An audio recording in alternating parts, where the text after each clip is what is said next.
keadaan alam yang melimpah ruah. Lautnya telah menyediakan segala kebutuhan kita. Selamat datang di Bendahara. Bendahara salah satu kecamatan yang ada di Tanjung Jabung Timur. Nama Bendahara berasal dari kata bendahara.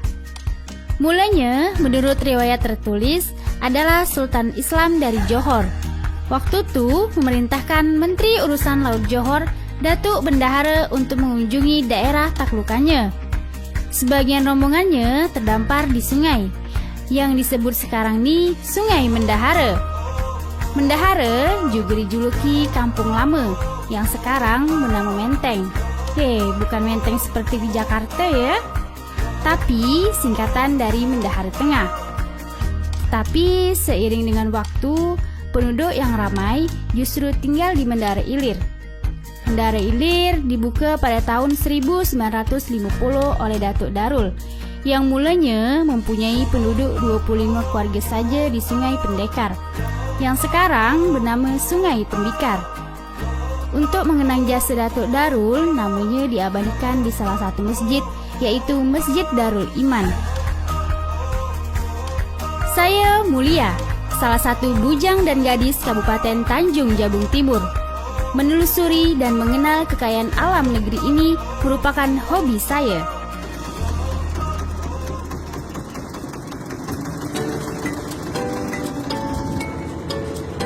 Matahari pagi bersinar, aktivitas warga pun dimulai.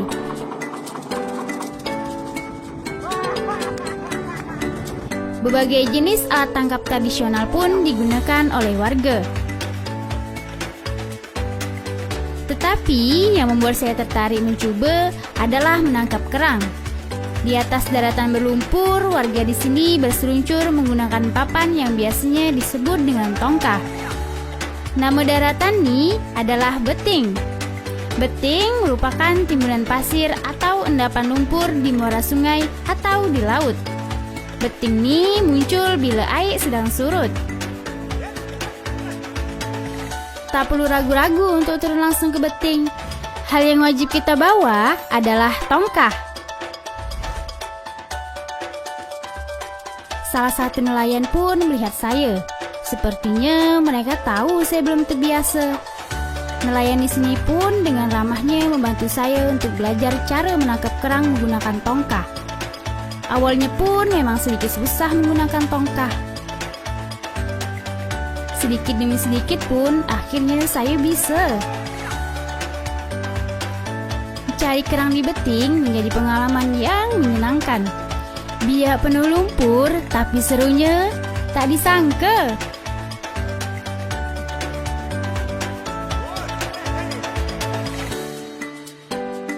Nenek udang pun ada.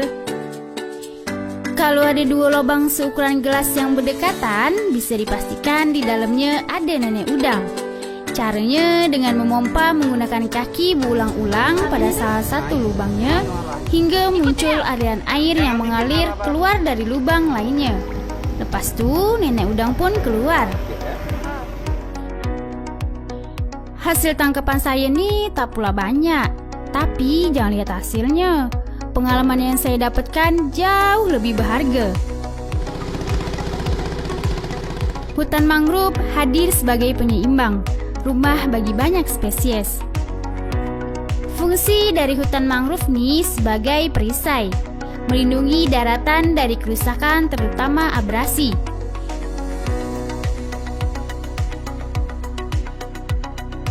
Menikmati udara hutan mangrove sambil menumpangi perahu tentunya sangat menyenangkan.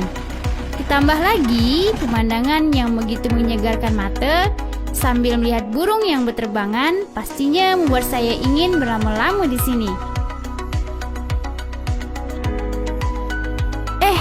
Ada kelong yang sedang tidur di ranting pohon mangrove. Kalau dilihat-lihat jumlahnya mungkin ribuan. Oh iya, kelong tuh adalah kelelawar besar. Mungkin kalian biasa menyebutnya dengan kalong. Pada siang hari, kelelawar ini akan bergelantungan terbalik sambil menutup tubuh mereka.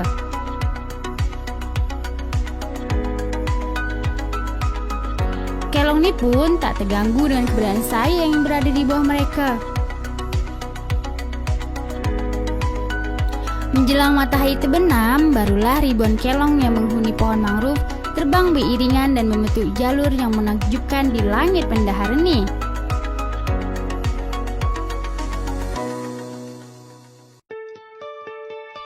Katanya, kalau main ke Bendahara wajib mencoba oleh-oleh khas Bendahara, yaitu kletek dan kayu api. Keduanya pun sama-sama memiliki rasa yang gurih dan lezat, yang pastinya udangnya pun lebih terasa. Mari saya tunjukkan cara pembuatannya. Nelayan di sini menggunakan alat tangkap udang yang bernama togok. Togok merupakan alat tangkap yang bersifat menunggu dan menjebak ikan dan udang yang masuk ke dalam kantong togok dengan bantuan arus. Udang yang didapat dibersihkan dari kulitnya kemudian dibekukan. Setelah proses pembekuan, udang pun dihaluskan dengan blender. Kemudian dicampur dengan tepung dan bumbu lainnya. Diaduk hingga rata, kemudian dibentuk dan digunting seperti dengan potongan kecil dan memanjang. Kemudian digoreng hingga matang.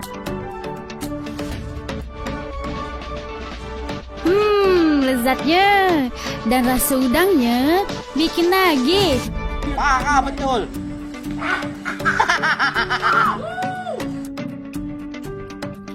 Sebuah permainan tradisional yang tetap menjadi primadona. Gasing, permainan tradisional lintas generasi.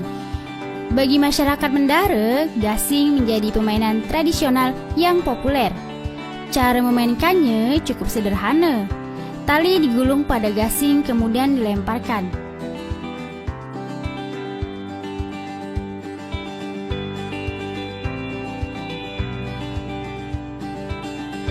Ternyata setelah saya coba, permainan ini tak semudah perkataan saya tadi. Beberapa kali saya mencoba, akhirnya saya berhasil.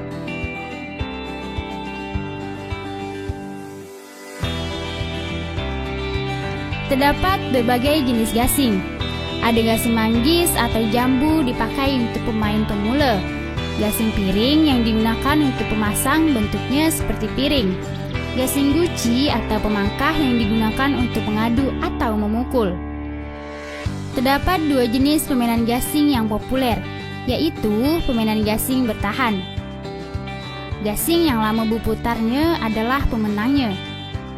Sedangkan gasing pangkah, pemenang ditentukan setelah gasing diadu.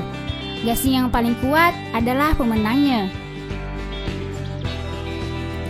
Gasing ini bukan hanya sekedar permainan, tetapi ada maknanya, yaitu mengingatkan kita untuk menjaga keseimbangan dalam kehidupan.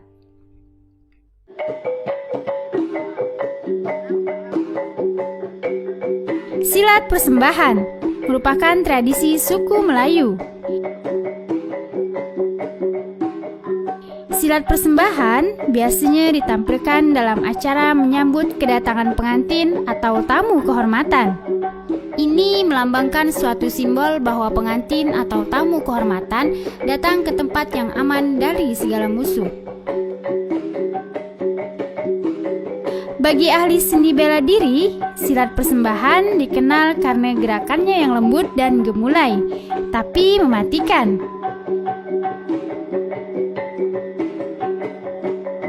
Silat persembahan ini biasanya diperankan oleh dua orang dengan menggunakan senjata sundang dan kampil, yang merupakan senjata tradisional khas Melayu. Ada kepercayaan masyarakat Bendahara yang menjadi kearifan lokal, yaitu mandi penimbul. Mandi penimbul itu seperti ritual kecil yang dilakukan jika ada seorang balita yang sering sakit-sakitan. Anak yang sakit akan diobati menggunakan mantra-mantra. Nah, jadi Pak ya, kalau ada itu sering penangisan Pak, kakinya mesilang begini Pak ya, dibawa ke sini anak orangnya Pak, minta tolong. Nah itu ambil air Pak, satu baskom ya, Kita mantrakan Pak, 3 kali Pak sembuhkan di air. Langsung dibawa ke tempat mandi, dimandikan budak. Cuman caranya anak itu Pak tidak ya. Kita taruh di sini Pak, airnya kita ciduk, mandikan ke dia. Tidak bisa dimasukkan. Sesudah Pak dimandikan di belakang tadi, tidak. Anak itu diselimut anduk, tidak Pak. Tak boleh digesat, dilap, dikeringkan. Biar kering dewek. Nah, jadi kita ambil Pak anak itu, kita bantarkan lagi Pak. Duduk dia menghadap ke sana, kita bantarkan dari belakang. Biasanya, anak yang sudah mengalami mandi penimbul nih akan memiliki daya tahan tubuh yang kuat dan lebih aktif dari biasanya. Tak jauh dari sini, kita masuk ke Mendahara Tengah. Ada perahu yang bernama Ketinting. Karena perahu yang ringan dan bahkan dapat ditinting, makanya dinamai ketinting. Masyarakat menggunakan ketinting karena bisa masuk ke tempat-tempat yang dangkal dan sempit.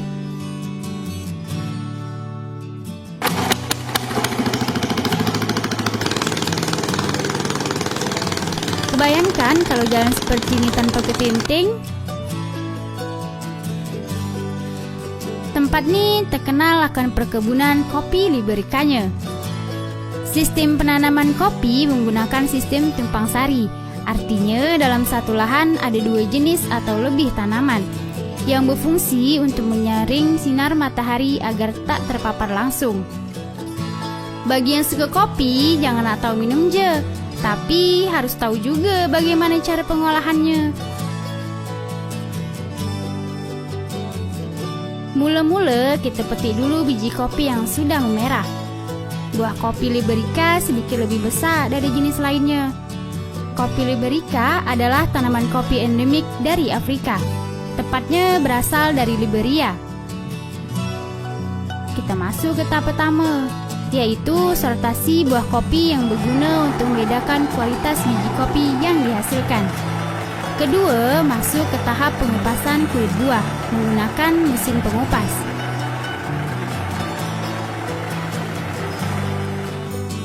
Ketiga, fermentasi biji kopi dan pengeringan biji kopi yang berguna untuk mengurangi kadar air hingga 16-17%.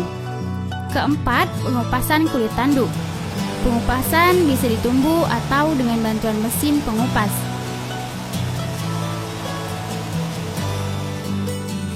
Hasil pengupasan pada tahap ini disebut biji kopi beras atau istilah lainnya green bean. Habis nih kita masuk ke tahap gongseng atau roasting, proses pembuangan biji kopi mentah. Proses ini sangat menentukan cita rasa kopi yang akan dinikmati.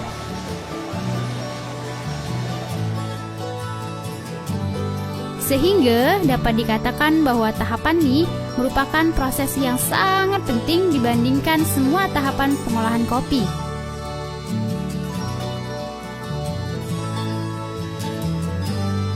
Habis di roasting, kopi ini mengeluarkan aroma dari karakteristik yang dimiliki kopi. Harumnya. Setelah jadi bubuk, barulah kita bisa menikmati. Minum kopi langsung dari perkebunannya.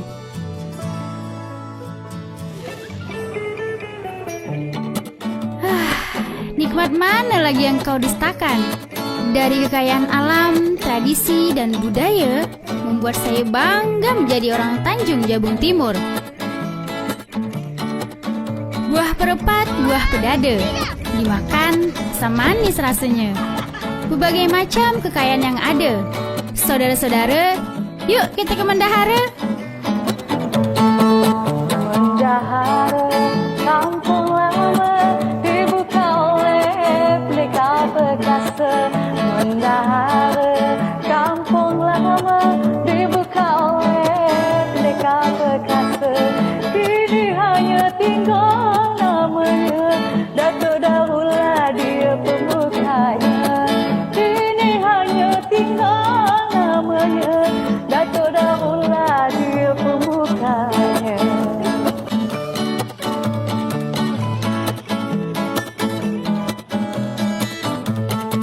Tahu nelayan